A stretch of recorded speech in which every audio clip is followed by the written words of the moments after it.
बिस्मिल्लाहिर्रहमानिर्रहीम। ज़ोहर की नमाज पढ़कर लोग फारिग हुए और अपने अपने घरों को जाने के लिए मस्जिद से निकलने लगे, लेकिन मस्जिद के सहन में एक आदमी को जंजीरों से बंधा देखकर रुक गए। चेहरे से तो ये आदमी हरगिज कैदी नहीं लग रहा था। चेहरा तो बहुत नूरानी है, गंदुमी रंगत है, और ये शख्स अगर कैदी नहीं तो फिर बंधा हुआ क्यों है, और किसने उसे यहाँ मस्जिद के सहन में बांधा है। आदमी मोटी जंजीरों से बंधा हुआ है और मुसलसल रोए जा रहा है। आंसू उसकी आंखों से बह बह कर उसकी दाढ़ी को भी भिगो रहे हैं। इसी तरह रोते रोते उसे तमाम दिन गुजर गया और रात सर पर आ गई। इशा की नमाज के वक्त भी लोगों ने यही कुछ देखा। दूसरे दिन फिर यही माजरा रहा कि लोग मस्जिद में आए और इस शख्स को मस्जिद के सतून के साथ बंधा हुआ देखा। मगर ये शख्स अगर कोई कैदी होता तो उसका निगरान होता कि उसे यहाँ बांध कर रखता और उसकी निगरानी करता। ये तो अजीब ही शख्स है कि खुद ही अपने आप को बंधवाता है और सिर्फ नमाज या रफ़ा हाजत के बाद खुद को खुलवाता है और फारिग होकर फिर बंधवा लेता है।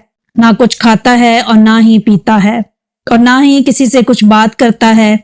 इसका बस एक ही काम है और वो है रोना, और रो रो कर अल्लाह से अपनी गलती की माफी मांगना। इस शख्स की एक बेटी है जो कभी कभार आकर उसके मुंह में एक लुकमा और पानी के चंद घूंट डाल देती है और वहीं उसको जंजीरों में कसती है। आज इस शख्स को सजा काटते हुए कई दिन गुजर गए हैं और इस दौरान उसका ये हाल हो गया है कि रोते रोते आंखें सूज गई हैं, नजर कमजोर हो गई है और कान भी बहरे हो गए हैं। मगर वो शख्स अपने हाल से बेखबर बस रो रो कर अल्लाह से दुआ किए जा रहा है, माफी मांगे जा रहा है। खाना न खाने की वजह से जिस्म में बहुत कमजोरी भी हो गई है, मगर उसे इन बातों की कोई परवाह ही नहीं। परवाह अगर है तो वो इस बात की कि अल्लाह और उसके रसूल सल्लल्लाहु अलैहि वसल्लम उसकी गलती माफ करेंगे या नहीं।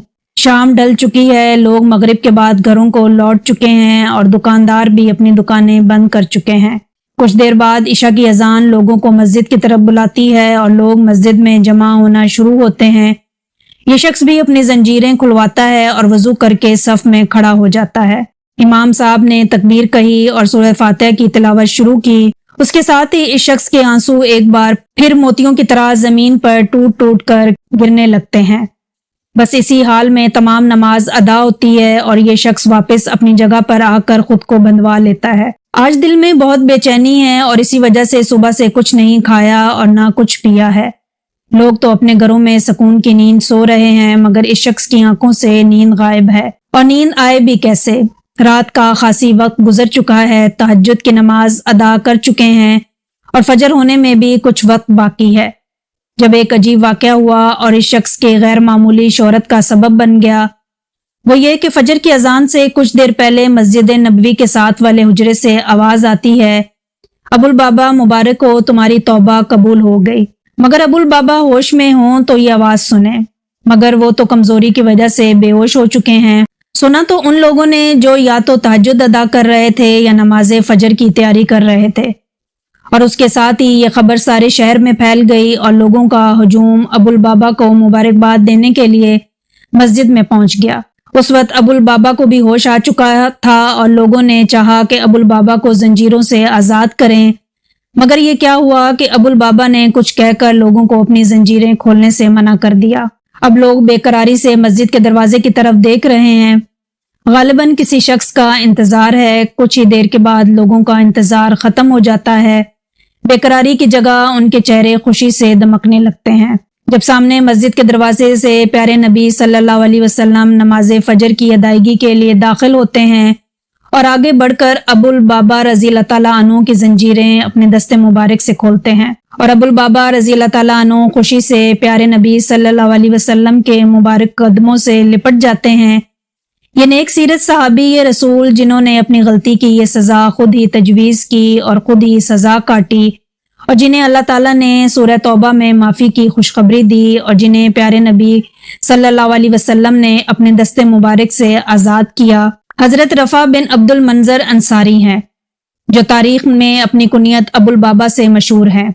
जब प्यारे नबी करीम सल्लल्लाहु अलैहि वसल्लम ने इनको जंजीरों से आज़ाद किया तो वो आप सल्लल्लाहु अलैहि वसल्लम के कदमों से लिपट कर रोने लगे और फरमाया कि या रसूल अल्लाह, मैं अपना घर बार सब अल्लाह की राह में सदका करता हूँ, बस मुझे आप सल्लल्लाहु अलैहि वसल्लम अपनी खिदमत में रहने की इजाज़त दे दें।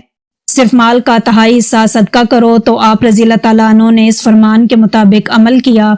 یہ واقعہ کچھ اس طرح ہے کہ غزوہ خندق کے فوراً بعد غزوہ قریظ پیش آیا، جس میں حضرت محمد صلی اللہ علیہ وسلم نے مسلمانوں کے ساتھ یہودیوں کے قلعے کا محاصرہ کیا، اور جب یہودیوں کی ہمت ختم ہو گئی تو انہوں نے حضرت محمد صلی اللہ علیہ وسلم سے درخواست کی کہ ہتھیار ڈالنے سے پہلے ہمیں ابو البابا کے ساتھ مشورہ کرنے کی اجازت دے، کیونکہ ان کے قبیلے کے ساتھ ہمارے قبیلے کے بہت اچھے تعلقات ہیں، اور یہودیوں نے ابو البابا کے ساتھ یہ مشورہ کیا کہ ہمیں بغیر ہتھیار کے باہر نکلنا چاہیے یا نہیں۔ ابو البابا نے انہیں یہ تو کہا کہ بغیر ہتھیار باہر آئیں، لیکن ساتھ ہی ہاتھ کے اشارے سے انہیں یہ بھی بتا دیا کہ باہر نکلو گے تو قتل کر دیے جاؤ گے۔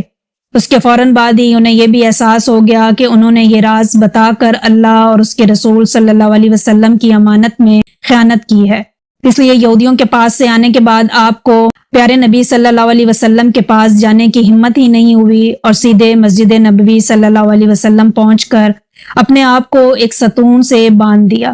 حضرت ابو البابا رضی اللہ تعالیٰ عنہ اس وقت آپ صلی اللہ علیہ وسلم پر ایمان لائے جب سارا عرب آپ صلی اللہ علیہ وسلم اور دوسرے مسلمانوں کے خون کا پیاسا بنا ہوا تھا۔